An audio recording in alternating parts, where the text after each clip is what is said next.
All right, welcome back. Let's continue with more news. Anti-apartheid activist Roger Jardine is launching his political movement in Riverlea, just south of Johannesburg. Let's take you live there. The Director of Ceremonies role in affording myself the privilege to call my dear friend Roger Jardine to come and speak to us today.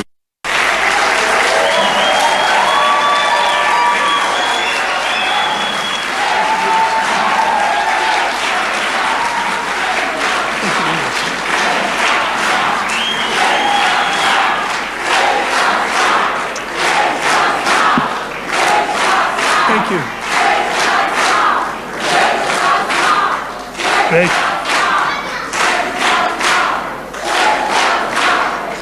Thank you very much. Thank you. Thank you. Thank you very much. Thank you very much and good afternoon. It's really good to be home in Riverlea today.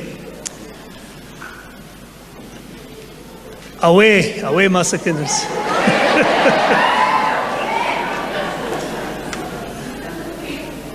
It is here in Riverlea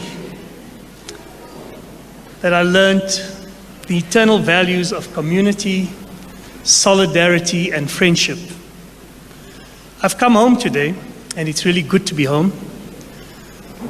My auntie promised me some cook sisters after this gig, so I will be at her house later.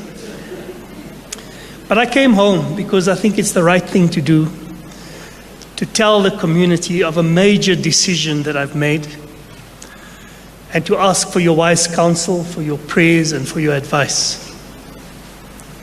Over the years, I see many people here today that I've interacted with in various community development projects, school and sports projects, and we've worked together. Thank you all for being here today. And also thank you to our neighbors. We're in a very tight-knit neighborhood here. Our neighbors from Soweto, Lenasia, Langlaagte, and elsewhere for being here today. Thank you also to those who could not be here today but are joining us online. Before I proceed, I want to acknowledge two budding scientists from Riverlea High School. Zane Brown and Romy Harris achieved a bronze medal at the ESCOM Expo International Science Fair. I think let's give them a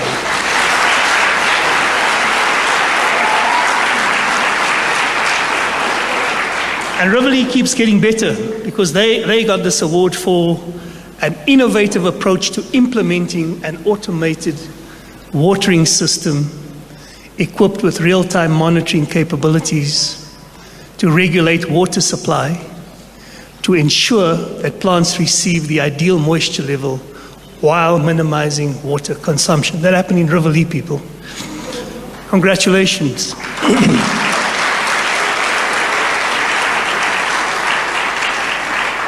Okay, so my nephew was introduced earlier. Can I now acknowledge my niece? Last week she was crowned the 44th Miss Soweto, Paige Harvey. She's here, my niece. Eh? Well done, Paige.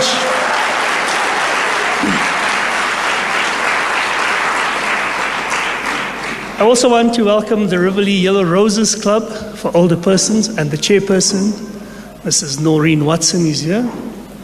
Also, Mam Kiddy from the Service Center, manager of the Vukozenzele Pimville Oldies. So fantastic to see you here. And then my mom is here. My mom turned 89 2 weeks ago. Hey, Mom.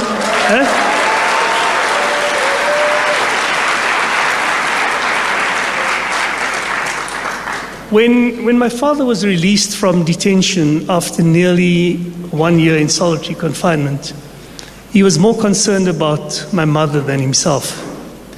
And today my mother plays a very important role in my life. We discuss a range of topics, and we often find ourselves talking about the direction that the country has taken. And I always say to her, and I want to say to all of the old people in the audience today, the elders, I think it is just shameful that so many people are going to their graves with broken hearts as they bear witness to the stolen promises and the shattered dreams of this democracy. We meet here 27 years to the day, 10th of December 1996, when President Mandela signed the South African Constitution into our highest law. For the first time in our history, every single person in this beloved land was made visible and was invested with the full armor of human rights. It was also an act of powerful symbolism in that it marked a break with our difficult and painful past, and it allowed us to reimagine our future in a way that embodied our hopes and ambitions. 27 is a number to which we in South Africa might want to attach great significance. It is the number of years our beloved Madiba was incarcerated.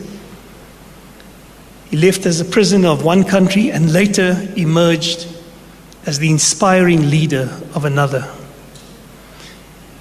27, April 1994, was the day when this country's people first exercised their democratic power to elect their leaders.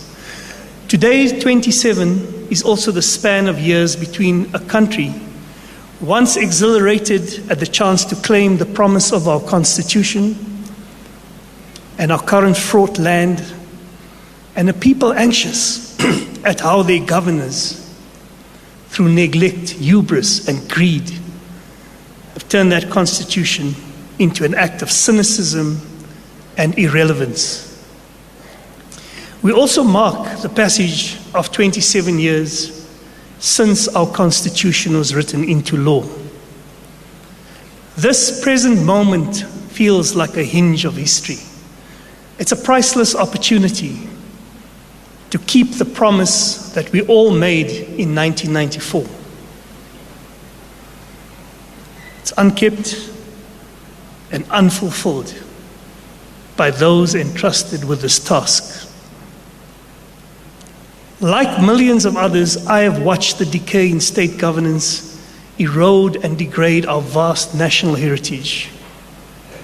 It's an unspeakable waste of resources, talent, and goodwill. I want to say clearly here today that the people of this country are infinitely more worthy than the governors of the day. My unshakable belief in the wisdom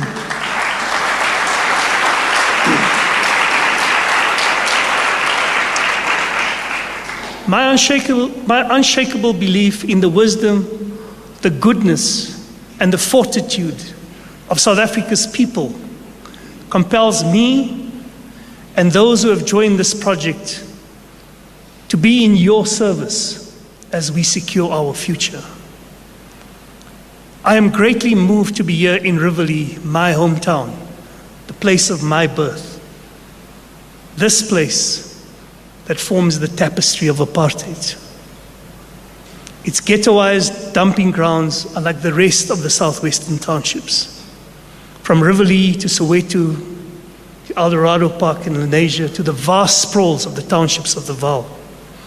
And it's bracketed by the shining citadels of apartheid. I am moved by the realization that these places, our places, are frozen in time. In many ways, they've regressed, they've gone backwards instead of progressed. The daily grind of our parents, who at our age went through this, it remains today, and it's an abiding experience. But I'm also inspired because I feel as strongly today as I did when I was a young activist, when I was a part of the team that grasped the nettle. And under the transcendent leadership of Madiba, we sought to remake SA as the country of our dreams. I'm inspired that so many have not yet become cynical. I'm inspired by the many who have instead keenly observed and examined the increasingly chaotic meandering of a government without a plan, a state without ideas, a public service without leadership, and a political establishment with no store of imagination. All of these today seemingly unable to find their way back to the path of progress. In 2024, we will be faced with a choice to continue down the path that we're on, either by continuing to place faith in a party that has abandoned its principles, its mission, and our people, or by standing on the sidelines. Or we can try to change the road we're on by coming together to say that politics does not only belong to political parties. We can try and change our path by accepting that we are responsible for who governs us. We can choose. If we don't like the choices before us, we can create our own choices. That is the democracy that we fought for and delivered in 1994. And now in 2024, we must take responsibility for it. I believe we can. I know we can. I'm inspired because I share the clarity of thought and purpose of the many people who choose hope rather than cynicism. And today, in this personal place of memory and symbolism, I ask you to join us on this journey. It's a journey of political rehabilitation and national redemption. I humbly ask you, please inspire us with your thoughts and ideas. Direct us on how to make what you wish for yourselves, your children, and your communities. Let's make this a reality. And I specifically want to make this appeal directly to the young people of South Africa. Can I just say, my Chief of Staff, Moy, she's 33 years old, I say Moy for President.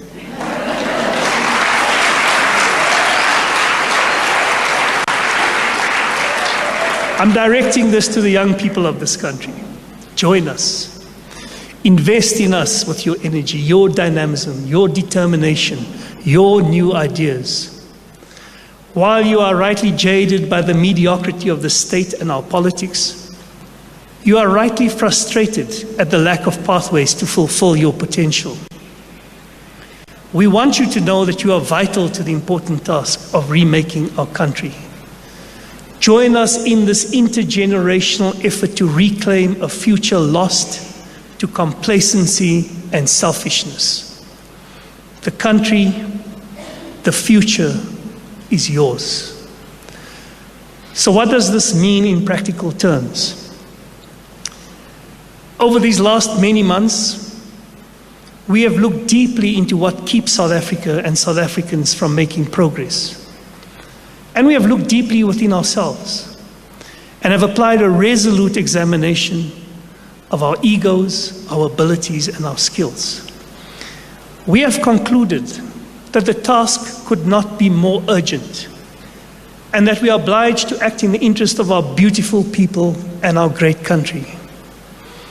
Today we begin that task by introducing a platform that we have constructed. We hope to turn this platform into a national movement intent on setting this country on a new path. The movement is simply bringing together those who want to help make political change. We will change the politics of this country.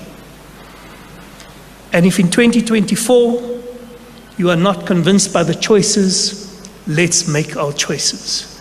We should not be forced to choose between those who only want to break things and those who have long ago forgotten how to build things. We should not act as if we have no choice and that we have no choice but to let the ANC back into power. A government, this government, which has become the face of corruption, the face of an uncaring, self-absorbed, and incompetent state, there is another way. It is time for people from all walks of life, from all political formations, and from all sectors of society to work together to build a broad coalition that will bring political change. As South Africans, there's a lot that we can disagree about. But most of us can agree on one thing. We cannot continue like this.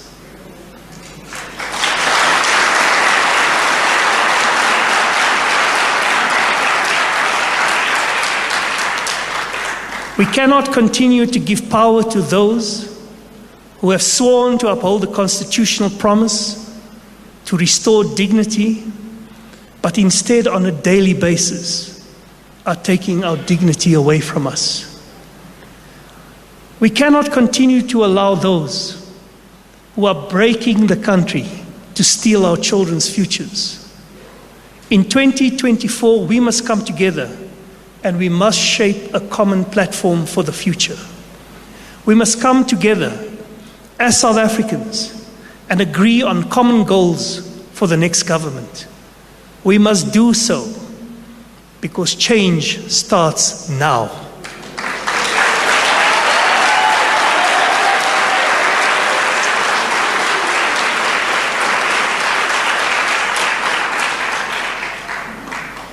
And we all know that there are many good people across the political spectrum.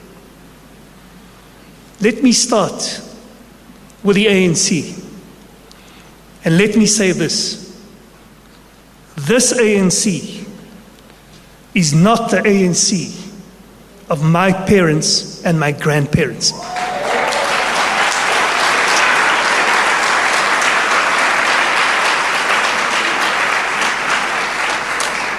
And it is not my ANC.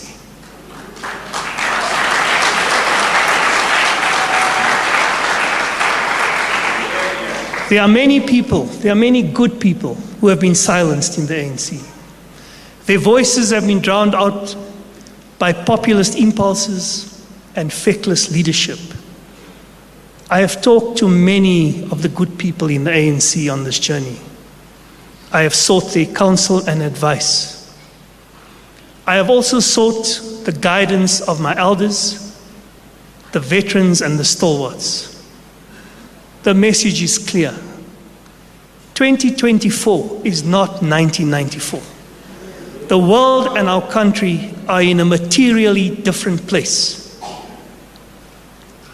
Nevertheless, these outstanding leaders, the veterans, the stalwarts, their values and ethos applies as much today as it did 30 years ago, when the first democratic republic was founded. I want to salute in particular Mavuso Msimang.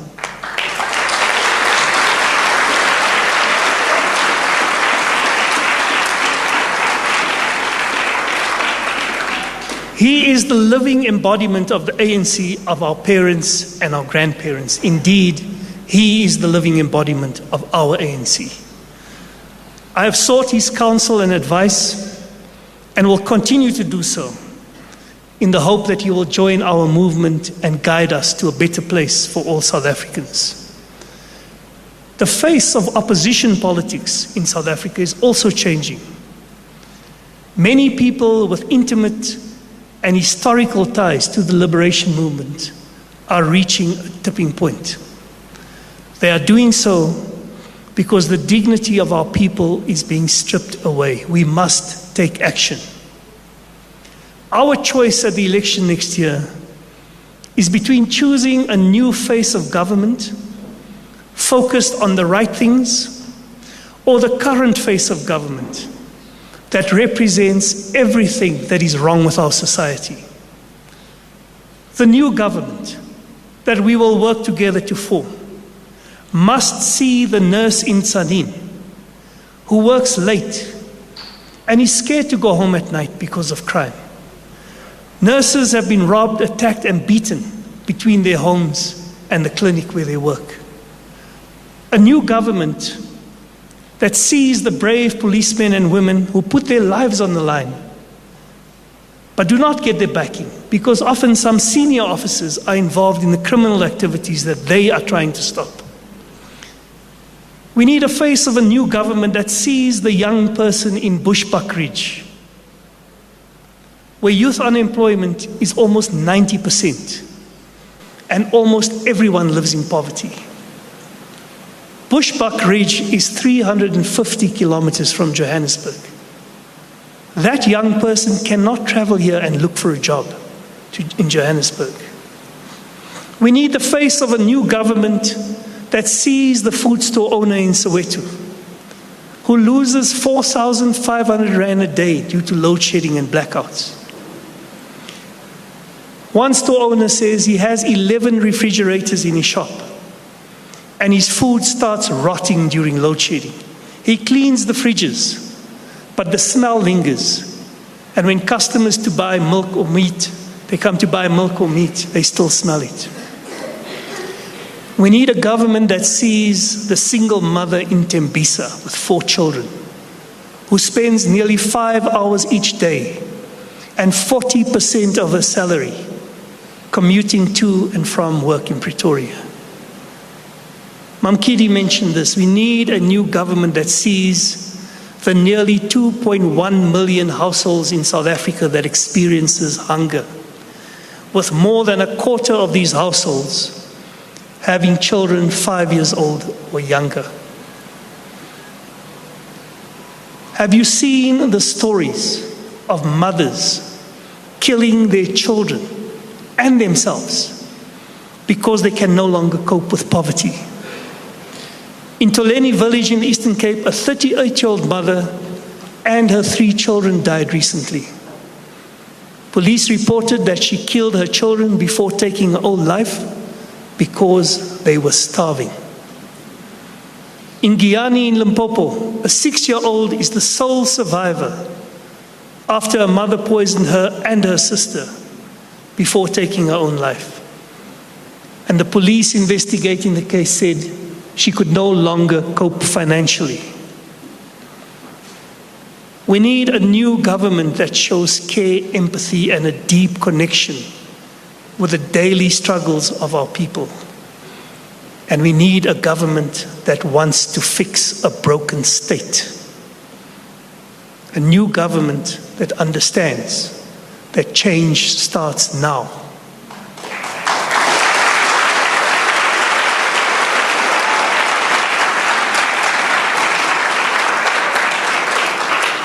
We must change the politics of this country. We cannot carry on like this. And there are many allies to be found on this journey towards change. Political parties, social justice movements, civil society formations, social partners, and others who will be enlisted in the effort. But how do we make this journey towards change a reality? First, we listen. We listen to you and we build a political charter that will animate our political campaign. We must agree. We must agree on the priorities for building our future. And those priorities must be framed by our constitutional values of social solidarity and national transformation. My departure point is that we have a constitution that says that no South African should be left behind. This platform is built on that foundation. Our message is simple. If you believe in the values of community embodied in our constitution, then let's work together for the political change that will take us back to those values. Second, we must find a broad but pragmatic consensus on a new political order. We will have a multi-party parliament next year. We have to demand that political parties use the decline of the ANC to create a parliament that takes issues from communities and makes them a national priority. We want a democracy where political parties fight for citizens, not for positions.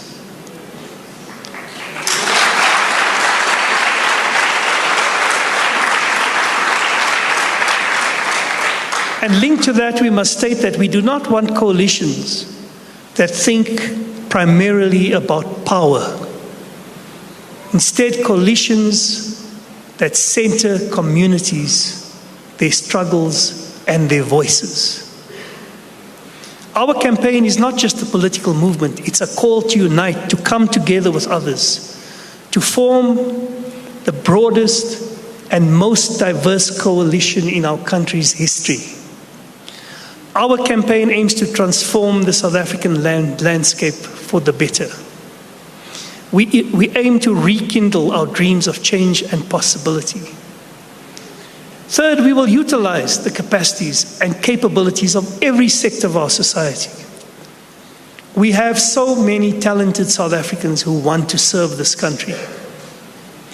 The leadership of our cabinet must include people who can tackle the complex challenges we face to reform Eskom, Transnet, Metro Rail, and a host of other state-owned enterprises.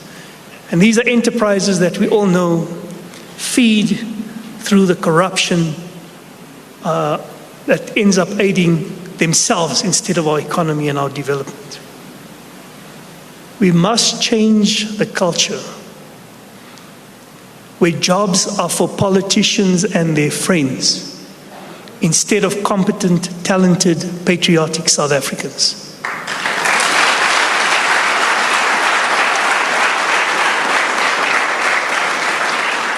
We make no apologies for the fact that we will explore how we utilize all our capacities, including the private sector's very considerable capacity. And we do this so that we can most effectively meet the crisis and the needs of the people of our country. The people who lead our public structures will be the best people for the job and not politically connected people.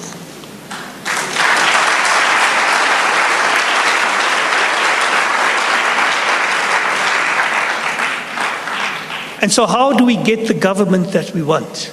How do we get the South Africa that we want and the South Africa that we deserve? We need an intergenerational movement of capable, experienced, and dedicated citizens who are ready to work together to reclaim our future. We need an inclusive, open, and collaborative approach that builds on the best and the brightest of our great country for the benefit of all. We hope to work with communities and community organizations across this land, placing communities and engaged citizens at the center of our political formation. We want to move its ideas, policies, activism, and energy to the inside of Parliament so that we can change our politics to benefit the people of this country. And we will aim to do this while always respecting its independence and trying to secure its financial sustainability. We appeal to society and our communities now and today and going forward to share your ideas and solutions with this movement and build a new politics and a new power for the people in this country. I want to be clear about one thing. This movement is about the change of political power in 2024.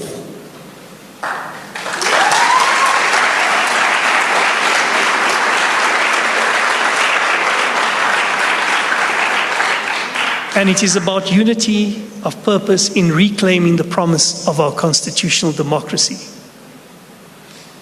And because we want to get there, we will talk to other political parties about different ways of achieving what we all want. We want a change of direction and a pathway back to the values on which this democracy is founded. I want to speak directly to civil society here. We watch alarmed at the shrinking of space for civil society worldwide and the insidious attempts to do that right here in South Africa. As a proud South African, a former public servant, and an active citizen, I have read with concern the responses from civil society groups to the General Intelligence Laws Amendment Bill. And I feel compelled to echo their criticisms of this potentially repressive piece of legislation currently before Parliament. If this bill is enacted, it would effectively grant state intelligence agencies the power to carry out mandatory security vetting of any private individual or institution, including non-profit organizations and religious groups. I support and reiterate the concerns of civil society groups, including Intel Watch and the Campaign for Free Expression, which have warned that this bill would allow intelligence agencies unfettered access to every nook and cranny of our daily lives, far beyond the legitimate scope of state intelligence. Now, I know, as a former Director General and a policy advisor on technology, and someone who worked on nuclear disarmament issues, I know the importance of national security and the role played by our security services in defending the people of South Africa from threats both at home and abroad.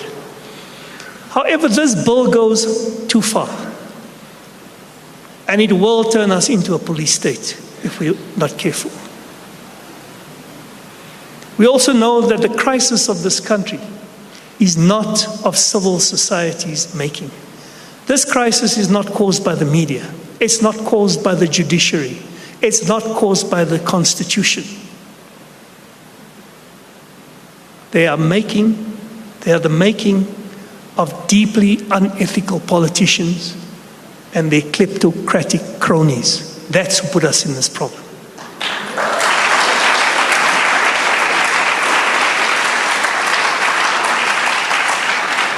Today, I want to give civil society my word, our word. We will do all we can to resist efforts to shrink and shut down civil society in South Africa.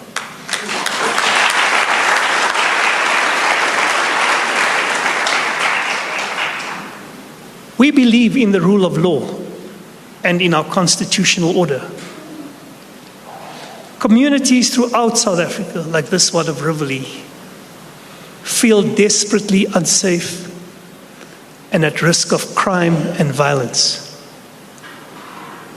Our country's per capita murder rate for 2022 and 2023 is the highest it has been in 20 years, a 50% increase compared with the figures for 2012 and 2013.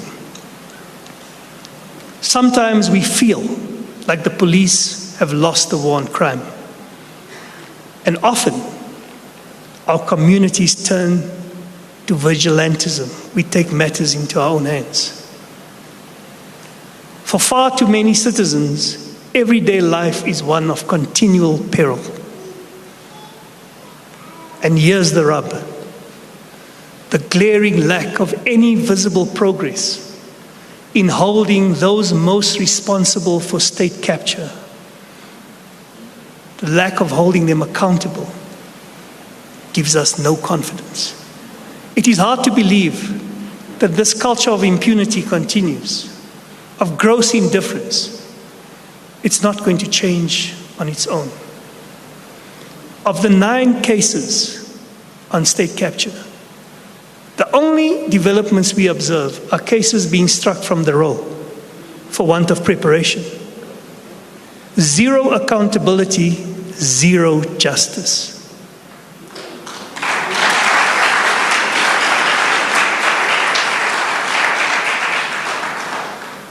So what is required to stem the tide of criminality and impunity? Communities have to be central to this task. They need to tell us what should be done to make people feel secure, to keep them safe, to keep communities safe. Together with government actors, civil society, and the private sector, We must work together to devise a common plan, supported by competent, adequately resourced, and professional police services and prosecuting authority. And the courts and the judges are at the apex of the system. Their independence and professionalism must be guaranteed. Now let me turn to social protections, because you see, whenever there's a conversation about change, some politicians say, we gave you social grants. We believe in a society with strong social protections. A society in which all live dignified lives entails a core minimum of social protection. This includes protecting incomes, access to healthcare, access to housing and shelter, access to levels of education, and the special protection of children, young people, and vulnerable women.